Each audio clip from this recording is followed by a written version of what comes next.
My name is Neil Bouwer. I'm a vice president at the Canada School of Public Service. It's my pleasure to talk to you quickly about policymaking. What I want to cover a little bit is sort of classic policymaking as we understand it broadly across different countries and contexts, some of the pressures on policymaking, how we maybe reconceive of policymaking in a digital era, and then some practical examples of what that looks like in practice. So here we go. First of all, when we think about policymaking generally, we generally have a process in mind. Most of us look at a process that starts with the explanation of what in the environment is changing. We call that policy research. Then we go to the development of options, and then to advice. And this is understood as a funnel because the number of people involved at each of these three stages decreases. Usually policy research is done in the open, in the public, with discussion papers and statistical reports and academic articles, and not to mention editorials and popular press. But the development of options, the so what of policy, is generally smaller. It's policy shops or think tanks or industry associations that start to articulate the so what. And then once you get to advice, you're getting to a much narrower group of people. Here there are lobbyists and private interests, as well as policy shops within government. And then, of course, you get to decision making. And here the funnel gets very narrow indeed, because here you're at the level of a minister or a cabinet that's making a decision. But then, of course, when it comes to implementation, you need partners in order to implement, so the funnel gets wider again. And then when it comes time to evaluate this process, it becomes public. And so when you get evaluation reports or the auditor reports, then it becomes public domain again. And of course, if all works well, there's a loop from evaluation at the bottom back to the very top, back into research. So this funnel or hourglass design is the classic policymaking process. Our institutions have grown up about this. Within government, often we'll have different shops representing each stage of the policy process. And it's always interesting to watch the difficult handoffs that happen when a file is passed from the policy research people to the strategic policy people, to the decision makers, to the program shops to design and then implement the actual service or program or legislative design or what have you, and then to the evaluators who, if all goes well, come along years later to evaluate the results and so on. We have a support function of central agencies that help departments and ministers navigate this complex process from the start to the bottom.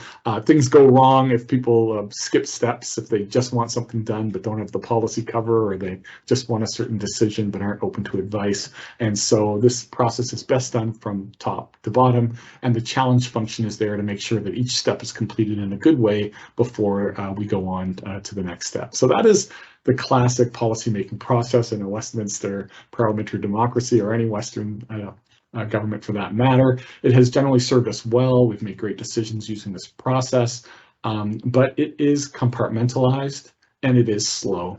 The very idea in today's day and age that you would make a decision by cabinet and then live with it for 5 years without rethinking as you go, without improving as you go, without adjusting as you go, is sort of mind-boggling given the pace of change in the environment. So while it has served us well, this is an artifact of the past, and there is pressure on this model so much.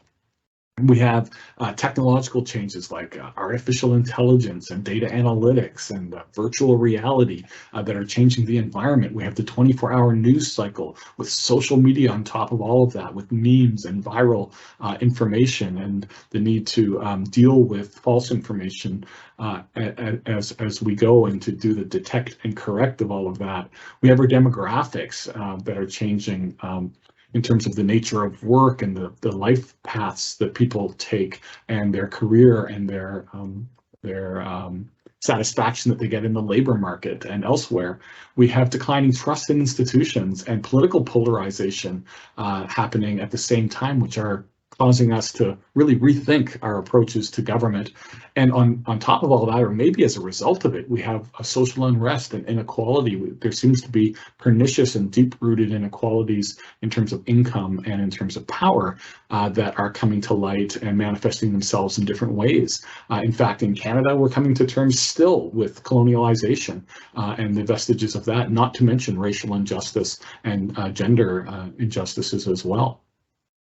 We also have the ideas of surveillance capitalism and the use of our data by large technology firms and the concentration of power that engenders, not to mention economic instability for individuals and communities as the economy evolves. The pandemic has shown all kinds of strains in our social systems, most of which are health systems, but has also shown other fractures in society and in the economy. And then at the world level, we have geopolitical destabilization, as we have seen in Europe, of all places, not to mention in every part of the world, we've seen a weakening of institutions and misinformation that has been pervasive. And on top of all of that, we have the long-term concerns around climate change and all that comes with it.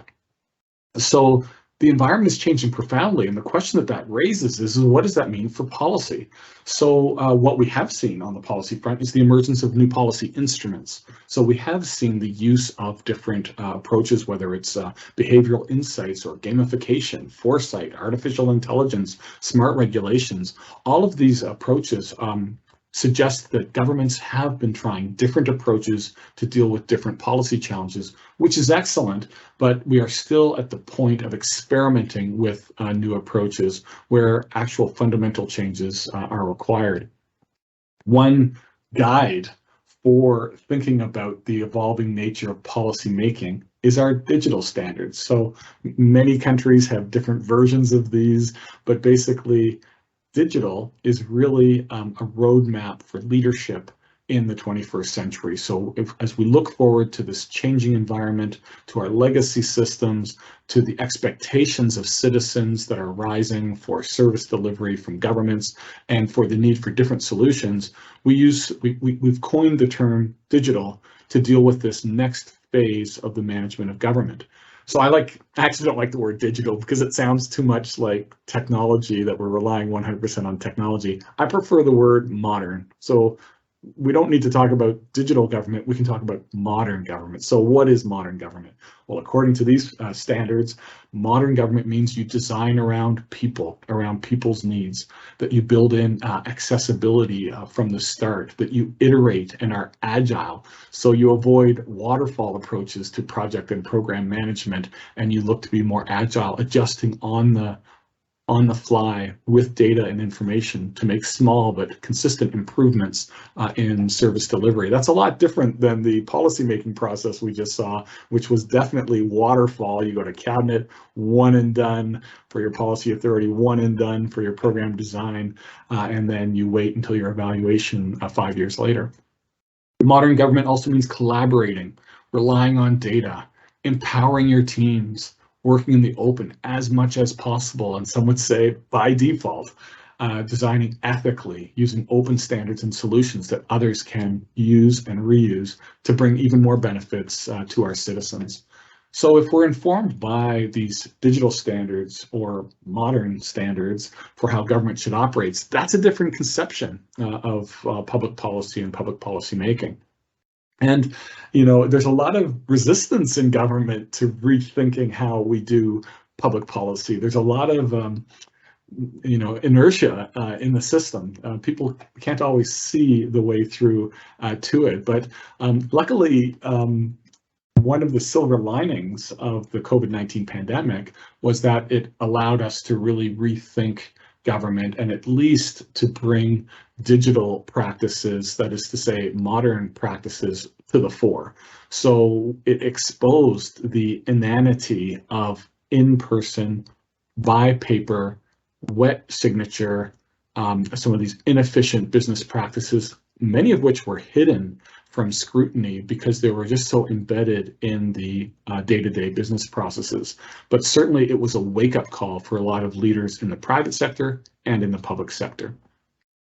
So what does it look like then? So if this was our classic public policy process, what does a modern or digital policymaking process look like? The short answer is I'm not sure I know, but I do have some ideas. So first of all, I think we would put people, evidence, and outcomes at the center of the process. And no matter where we are in the process, we will be reflecting on what does this mean for the intended objects of the public policy, what is the evidence that we have to inform our decisions, and what kind of outcomes are we expecting or are we experiencing as we implement and as we design. You would still have these classic elements of good public policy, the research and analysis, the development of policy options, the provision of advice, the designing and planning of policy instruments, the implementation and monitoring, and the evaluation. But each of these, I think, would be a learning loop. So they wouldn't be a point in time, one and done, but each of them would be a learning loop so that as you're implementing policy, all of these things are being reflected upon.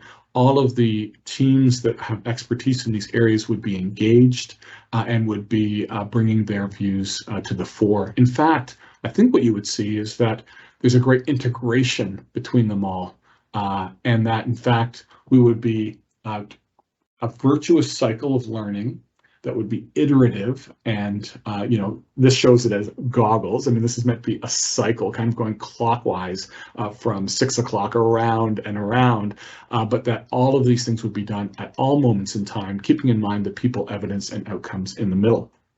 So these kind of, I mean, it's sort of policy goggles. When you put these on, it's kind of a rainbow goggle because it's showing that you're implementing all of these parts of the policymaking cycle at the same time, and that you're being iterative and agile. And in fact, that might mean you go to cabinet more than once. It might mean that you come back for check-ins as you have more evidence. You might be doing more sort of updates on your results and your experiences with delivery as you go. These might be shorter cabinet discussions, but the idea is that this is more iterative and agile. And also it means there's an integration between policy advice and implementation. So when you've got these goggles on, you can't be a one-eyed goggle. You'd look like a pirate, don't be a policy pirate. Have the lens on that has both the advice and implementation at the same time, with people and outcomes at the center. So that is kind of the theory of it, perhaps. But now let's look at the practice of it. So what I want to show you now is this is our development cycle for an innovation group that we have at the Canada School of Public Service. And this is a pretty classic development cycle. So we've got the defining and ideation at the start of this cycle. Then we go into a learning loop where we're building, testing, learning, and experimenting in a cycle. And then because we're a school, we don't have the next cycle, which is production and implementation, but rather we have this decision point to either transfer, continue, or stop with the project.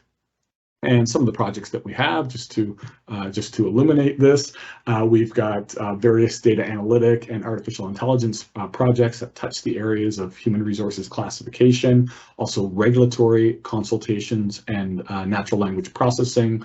We've got some data analysis with our statistical body, Statistics Canada, looking at linkable file environments, so linking administrative data with population data. We've got metadata tagging and analysis that go with it. We're using artificial intelligence to experiment with various approaches to access to information, both the identification, collection, and deduplication of records, around to the redaction of those documents using assisted intelligence. We're also looking at regulatory knowledge graphs, and ultimately a regulatory evaluation platform that can help us to analyze the prescriptiveness of the language of regulations and the outdatedness of terms and concepts in regulatory language. And we're also experimenting with rules as code, which is turning code rules, whether it's guidance or the law or regulations, into a code form so that it can be published in English, and in Canada's case French, but also as code to allow for better compliance generation and better assurance services, and also for the identification of risks. So I know this is a quick overview, and I hope it gives you something to think about. But the main points I wanted to make was number one, we all share a certain approach to public policy making, but that this method of public policy formation is under pressure, and we should start thinking about how to reinvent it. Second point is, when you're thinking about modern public policy making, it is good to reflect on modern government, or some would say digital government. Applying those principles to the way we make public policy changes the frame. It changes from a waterfall approach to more of an agile and iterative approach where you have better connections between implementation and analysis, between data and outcomes and people. And then finally, that this isn't just in theory, it's in practice. So as we think about our innovation portfolios, when you think about your continual improvement processes, that as government leaders, it is incumbent upon us to have in all of our programs and services, reserving time and space to trust teams to look at the data, to consider the client needs, and to experiment with improvements in service delivery and in program delivery, and to then incorporate those that work and try to create these virtual cycles of improvement for our citizens. So it's really been my pleasure to make this presentation today. I hope you got something out of it. Good luck with the conference that's coming up, and I wish you all the best, and I hope one day to be able to meet you face to face. Take care.